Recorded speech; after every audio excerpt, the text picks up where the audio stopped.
Something was in my grandmother's house that night. I know how that sounds. I also know what I saw. I was her full-time caretaker. She'd had a serious stroke a few months earlier that left her paralyzed on one side and completely unable to speak. It was Easter, and my mother and aunt had thrown a dinner and then left, as people do, abandoning a spectacular mess and leaving me alone with my grandmother at midnight, bone-tired and just getting started on the cleanup. The past week had introduced something new into our routine. After putting her to bed and turning out the light, she'd start screaming within minutes. I'd go in and find her sobbing, pulling at her hair, terrified of something I couldn't see. Since she couldn't speak, I'd work through yes and no questions, following wherever her nods and gestures led. What I'd pieced together so far was this. There was something in the upper corner of her room. It had some connection to her dead parents. It had a very large open mouth, and it frightened her badly enough that she'd press a crucifix to her lips. This from a woman who had never been religious a day in her life. But that night she was quiet. So I started on the living room. I was straightening up, about to carry a stack of towels to the kitchen, when I heard men's voices. Clear and close, conversational, coming from the direction of the dead-bolted room on the far side of the kitchen. My first thought was that I'd accidentally hit the TV with the remote I'd just put down. I picked it up and pressed power. Nothing happened. I walked a few steps closer. The bathroom, built off the kitchen the way they did in old houses, was now on my left. I felt something, a prickling sensation I recognized from childhood but had mostly stopped paying attention to, and ignored it. The voices seemed to dissolve into the sound of water moving through the pipes. Overtired. That was all. I turned back for the towels and noticed the papers. They were on the floor. A moment ago, they'd been on the table. I replaced them, told myself I'd bumped the table without noticing, and went back for the dishes. As I passed the bathroom, I glanced in. There was a small man in a hat, dancing. I stood there for a moment. Then I shut the bathroom door and carried the dishes to the sink. I was not going to be chased out of my own kitchen by exhaustion and an overactive imagination. Those dishes needed doing. On the kitchen floor, running from under the dead-bolted door and laid out in plain sight, was the TV cable from the room on the other side. It hadn't been there before. I put it on the table. I started scrubbing. I even started humming, a deliberate performance of calm for my own benefit, demonstrating to the room that I was fine and in control, and not thinking about anything unusual. I was working on a casserole dish when 3 loud knocks came from directly beneath me. Sharp, deliberate raps from inside the cabinet under the sink, like something crouched in there hitting the wood with its knuckles. I picked up the dish and dropped it experimentally to check for an echo. Silence. Just the dish settling. I went back to scrubbing. The cabinet door swung open and hit my knee. Paused. Hit it again. I put the dish down. I walked out of the kitchen into the living room, and I did not go back. I stood there and said the Lord's Prayer, which is not something I do, and I kept saying it until the prickling sensation lifted all at once. Cleanly, completely, like a switch had been thrown. My grandmother's room was on the far side of the living room. Whatever had been in that kitchen, I did not want it near her. She never screamed at night again after that. Whatever had been visiting her corner of the room in the dark simply stopped. I don't know what that means. I'm not sure I want to. The dishes were still in the sink in the morning. I finished them in daylight. I'd only been living alone in my first apartment for 2 weeks, but it already felt like home in that slightly uneasy way new places do. It was a basement unit, cheap rent came with the territory, and the windows sat right at ground level. During the day, I'd watch shoes and legs stroll past like a strange, detached parade. At night, it made me feel exposed, even with the blinds down. I slept in the back bedroom with everything sealed tight. The second room, though, had water damage around the window frame, so I left the blinds wide open to let it air out before maintenance arrived. It was completely empty, except for a few stacked moving boxes. That night, I jolted awake around 4 a.m. with the kind of sudden, electric alertness that tells your body something is wrong before your brain catches up. My heart hammered against my ribs. I lay perfectly still, listening. Then I turned my head toward the closed window beside my bed. A large, dark silhouette filled the frame. The figure was crouched low, shining a flashlight slowly across my bedroom floor, searching. The beam swept methodically, inch by inch, heavy boots, broad shoulders, keys jingling softly at his belt. Ice flooded my veins. I was a single woman living alone in a sketchy basement, and every survival instinct screamed at me that this was it. I slid out of bed without a sound, grabbed the small hunting knife I kept nearby, and crept into the hallway. From the corner, I could see straight into the empty second bedroom, its window glowing like a stage under the intruder's light.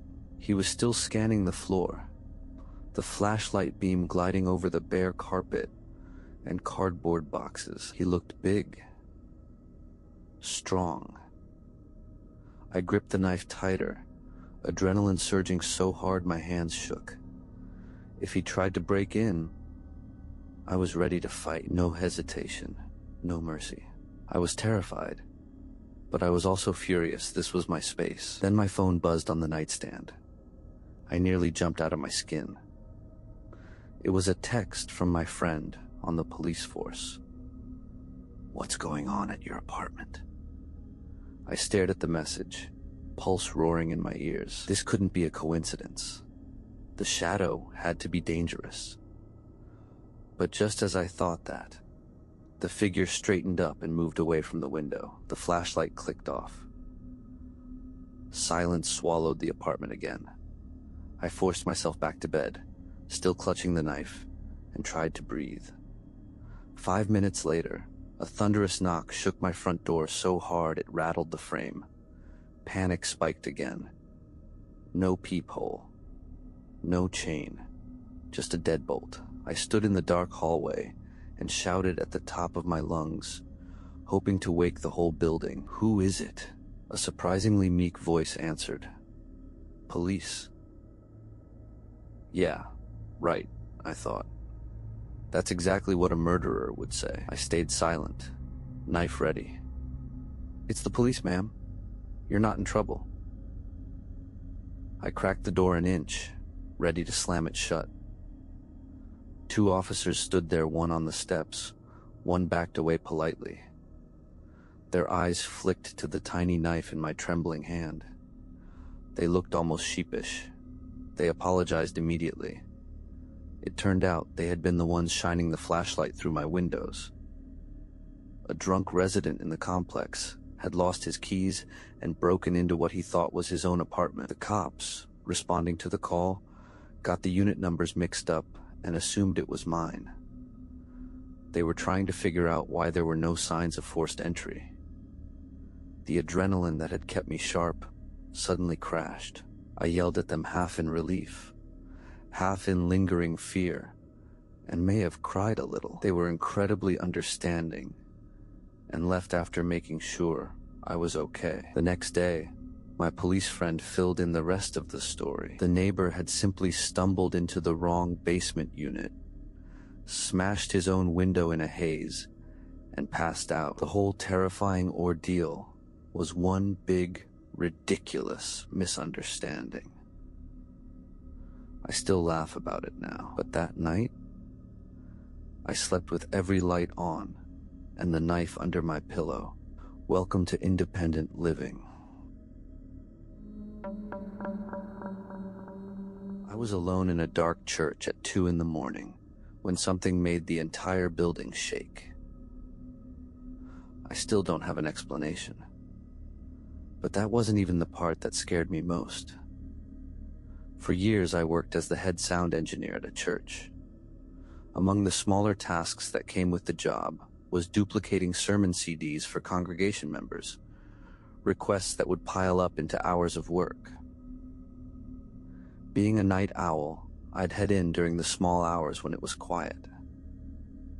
I had a key, I knew the building like the back of my hand, and after 10 years of late nights there, I was completely comfortable working alone in the dark. The layout matters. The church had a foyer that opened into the main sanctuary. Pews, stage, the works. Above the sanctuary sat a balcony where the sound booth was located. One door in, through the foyer, up a staircase. The balcony was fully open with an unobstructed view of everything below. And the acoustics were excellent. Sound carried well, and pinpointing its source from the balcony was never difficult. That night, I arrived around 1 in the morning, navigated the dark building by streetlight glow, climbed to the sound booth, switched on the single bulb overhead, and got to work. One light, enormous dark room below. Complete silence. Normal. I'd done it 100 times. About an hour in, something cut through the silence from down in the pews, left side, 20 or 30 feet out. A subtle but completely clear sound. Ceramic hitting ceramic. Coffee mugs clinking together. That sound needs context. The church ran a busy coffee station every Sunday, and ceramic mugs circulated everywhere. Staff would collect them after services, carrying several at once, and the clinking became background noise I'd absorbed over a decade without thinking about it. Which is exactly why hearing it alone in a pitch-dark sanctuary at 1 in the morning landed so strangely. My brain recognized it before I could second-guess myself. I went down, hit every light switch, and searched the area where the sound had come from. Getting on my hands and knees at the front of the sanctuary, I could see the full length of the floor under both rows of pews at once. There were a few mugs scattered around, but not one was within 3 or 4 feet of another. Nothing close enough to touch. No explanation. I turned the lights off, went back upstairs, and resumed work. 15 minutes later, clink, clink. Same spot, same sound. I went back down, turned everything on again, got back on my hands and knees. Nothing had moved. Nothing was touching. This time, when I returned to the balcony, I left one light burning in the sanctuary and locked the balcony door from the inside. Half an hour of silence passed, just enough time to almost relax. Clink, clink. It continued on and off for maybe 15 or 30 minutes before stopping. I sat on my locked balcony and told myself I was being ridiculous. There was a rational explanation, and I was letting an unexplained noise hold me hostage. I went downstairs, got something to drink, turned off the remaining light. No reason to waste electricity, I reasoned, and went back up. Left the door unlocked. Sat down. Put in more CDs.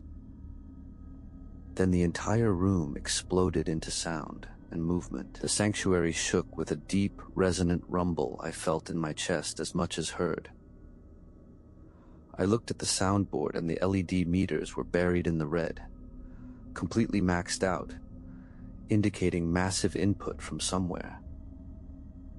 But there were no microphones plugged in, no amplifiers running, no speakers active. Nothing that should have been feeding that board any signal whatsoever. In 5 years of professional audio work, I had never seen anything like it. The whole room shook for 30 seconds, and then stopped dead. Complete silence. I left without finishing the CDs, and didn't stop moving until I was outside. I've worked through every rational explanation I can construct. Building settling, acoustic phenomena, some electrical fault beyond my understanding. None of them account for all three things together. The mugs clinking with nothing close enough to touch, the soundboard maxing out with nothing plugged in, the room shaking with no identifiable source. I finished those CDs during daylight hours. I was never the last one in that building again. I was younger than 10 the day the house turned against me. I woke up alone. The kind of alone that felt impossible. My mom worked nights, but her bed was already made. My brothers, Lucas and Rory, were night owls who usually slept until noon. Dad being gone made sense. He was always at work early, but the rest of it didn't. The entire house was empty and deathly quiet. I turned on the TV, cranked up music, anything to fill the silence. It only made things worse. The overcast sky outside pressed gray light through the windows, turning every corner into something dull and watchful. My stomach twisted with a deep, childish dread I couldn't name. I started feeling sick. I called my mom. No answer. My dad. Nothing. I tried Lucas and Rory's phones, even though I knew they rarely picked up. Over and over, the calls went to voicemail. An hour dragged by like that, me pacing, the quiet growing heavier. Then I heard it. Whistling. Slow, deliberate, and coming from downstairs. It sounded exactly like the tune a horror movie killer would whistle while stalking his victim. My blood ran cold. I froze in the hallway, tears already spilling down my cheeks. I dialed my parents again and again, fingers shaking so badly I kept mishitting the numbers. The whistling stopped. For a few terrifying seconds, there was only silence. Then came a childlike mechanical laugh, like one of those creepy stuffed toys with a pull string. The whistling started again. That was enough. I grabbed my shoes and bolted for the front door. The second I opened it, a voice behind me asked, "Where are you going?" I nearly screamed. It was Lucas. He looked as startled as I was. He swore he thought he'd been completely alone, too. We'd both been watching the same TV at the same time, without realizing the other was home, something that should have been impossible. He'd heard the whistling and the eerie laugh as well. We stepped outside together, desperate for other people. As we crossed the street toward the little strip mall, Rory came walking up from the opposite direction. He'd heard the whistling too, but outside, like someone following him down the block. Everything in the neighborhood felt wrong that day. The cashier at the Shell station was jumpy and avoided eye contact. The bakers at the bakery, usually warm, chatty people who once called my mom when I snuck over at age 3 for cookies, barely looked at us. Their smiles were tight and strange. Rory even ducked into the bar, and when he came out, he said the staff there seemed off too, like they were waiting for something bad to happen. We wandered to the school playground and stayed there until the sky turned dark, clinging to each other's company. When we finally went home, the spell had broken. Lights felt normal. The crushing silence was gone. My parents didn't even ask where we'd been all day, as if nothing unusual had happened. Later that night, I crept down to the basement with a flashlight. Tucked in a corner was one of my stuffed bears, the one that usually sat on my bed. It had no music box, no way to make any sound. I got rid of it soon after. The next day, Lucas tried to brush it off as some elaborate prank meant to scare me, but that explanation never fit. How do you get an entire neighborhood to act strange? Why would Dad ignore 20 back-to-back missed calls? In the weeks that followed, Lucas acted like he'd forgotten the whole thing. Rory just shook his head and said he'd rather not talk about it. I still don't know what really happened that gray, overcast day. Maybe it was a prank with too many weird coincidences. Or maybe something else entirely. All I know is that whenever I hear that particular haunting melody, even decades later, my skin crawls, and I'm suddenly a scared little kid again, standing frozen in an empty house while something whistled in the dark.